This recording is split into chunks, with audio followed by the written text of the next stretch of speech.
অতএব দুঃখের সাথে কথাগুলোকে বলি, আপনাকে বলছি আপনার আকীদা এই জন্য খারাপ, আপনার ভিতর এই জন্য খারাপ। একটা ইমাম সাহেবকে বেতন দেন আপনি খুব যদি হয় 10,000, একটা ইমাম সাহেবকে বেতন দেন খুব যদি হয় 15,000, একটা আলেমের যদি বেতন দেন খুব যদি হয় 20,000, এই 20,000 উপরে আপনি বেতন দেন না। কিন্তু এই আলেমকে 24 ঘন্টা ডিউটি করান আপনি, তাকে আপনি মসজিদ পরিষ্কার করার কথা বলেন, তাকে আপনি জুতা পরিষ্কার করার কথা বলেন, যে মৌলভী সাহেব জুতাটা পড়ে আছে এক সাইডে করে দাও, আর ঝাড়ু দাও, কলের গলাটা খারাপ হয়েছে তুমি ঝাড়ু দাও।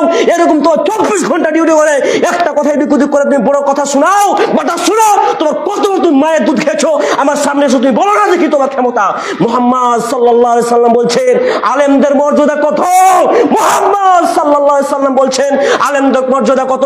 আল্লাহর নবী বলছেন আল উলামাউ ওয়ারাসাতুল আম্বিয়া। আরে পাক্কা নর্দমানে কে মুসলমান শুন, এই আয়াতের মানে কি, হাদিসের মানে কি শুন। আল্লাহ বলছেন, আল্লাহ রাসূল বলছেন কি আয়াত মানে জানেন? আল উলামাউ ওয়ারাসাতুল আম্বিয়া।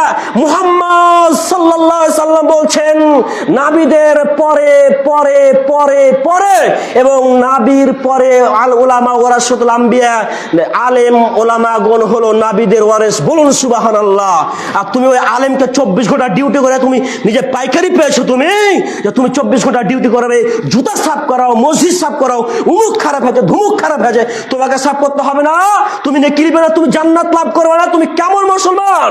মনে রাখেন কথাকে এরকম এরকম করার চেষ্টা করবেন না, কেউ দুঃখ পাবেন না। আপনাকে শুধুকে বলি না, সারা দুনিয়ার এই যে দেখতে পাচ্ছেন মোবাইল, সারা দুনিয়াতে যাবে, আপনি প্রস্তুত থাকুন, সারা দুনিয়ার মানুষ শুনবে। ওই জন্য আমি কথাগুলো বললাম, রাগে কথাগুলো জোর হয়ে বেড়ালো, মনে কেউ কষ্ট পাওয়ার চেষ্টা করবেন না। আপনি বলুন তো, এই চকমাইলপুর গ্রামের, আপনাকে এই গ্রামের উদাহরণ দিয়ে আমাকে বলি, এই চকমাইলপুর গ্রামের কয়টা বাচ্চা স্কুলে পড়ে, কয়টা বাচ্চা পাবলিক স্কুলে পড়ে, কয়টা বাচ্চা হাই মাদ্রাসা জিপিএস জুনিয়র মাদ্রাসাগুলোতে পড়ে, আর কয়টা বাচ্চা মাদ্রাসাতে পড়ে? আপনি একবার দেখেন না কেন? আপনার ছেলেকে এই জন্য ইলম শিক্ষা অর্জন করান না, এই জন্য আলেম করান না।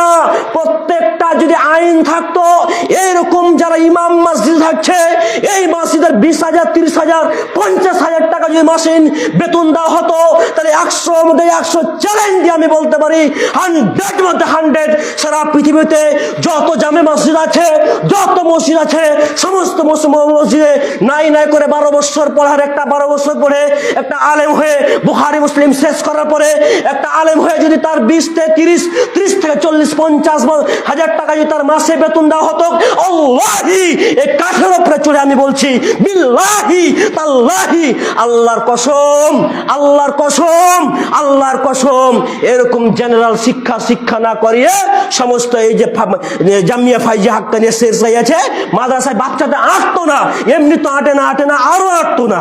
বলুন বাস্তব কথা নয়? কেন কেন আপনি খুব পাওয়ারফুল শক্তিশালী মনে করছেন নাকি? এর জবাব দিতে হবে, কোনো বেটার উপায় না, কোনো বেটার নয়, সমস্তকে জবাব দিতে হবে আল্লাহর কাছে।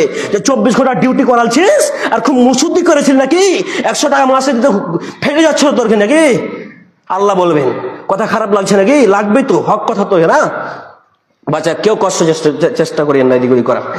আলেমদের উপরে এত তার উপরে অত্যাচার হয়েছে, এত অত্যাচার। শুনেন, যারা অত্যাচার করবে এদের বিপদ ভবিষ্যৎ খারাপ আছে। খুব চেষ্টা করে অত্যাচার করলে এদের ভবিষ্যৎ খারাপ আছে, কিন্তু আল্লাহকে দুনিয়াতে দেখিয়ে দিবে আগে, বাচ্চার কোনো পথ নেই। আর আপনার সন্তানকে যে ইলম শিক্ষা অর্জন করান, এরকম যে 40-50 হাজার টাকা মাসে যদি একটা ইমামের দেন, 100% আপনার ছেলেকে আপনি মাদ্রাসায় ভর্তি করে আসবেন। কেন?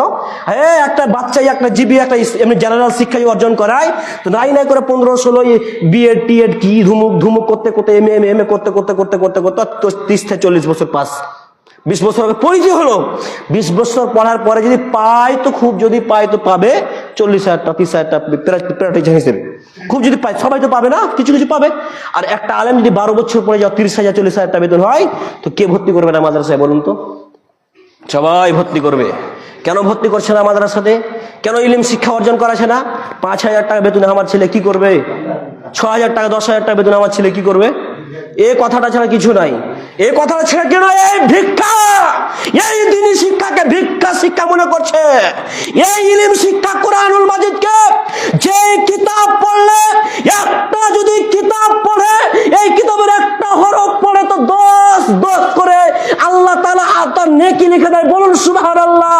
সেই কিতাবের ভিক্ষা, সেই কিতাবকে, সেই কুরআনুল মাজিদ যারা পড়ছে এদেরকে ভিক্ষা শিক্ষা তুমি বলছো, তুমি মুঠি খাওয়া আলেম বলছো, তুমি ভিক্ষা বলছো, তুমি বলে থাকো এরকম রড গরম করে আল্লাহ তোমার দিবে যেদিন ভোরে, সেই দিন তোমার পাতাটা চলবে। কেমন তুমি ভিক্ষা এইলে শিক্ষাকে তুমি ফকিরি শিক্ষা মনে করো নাকি?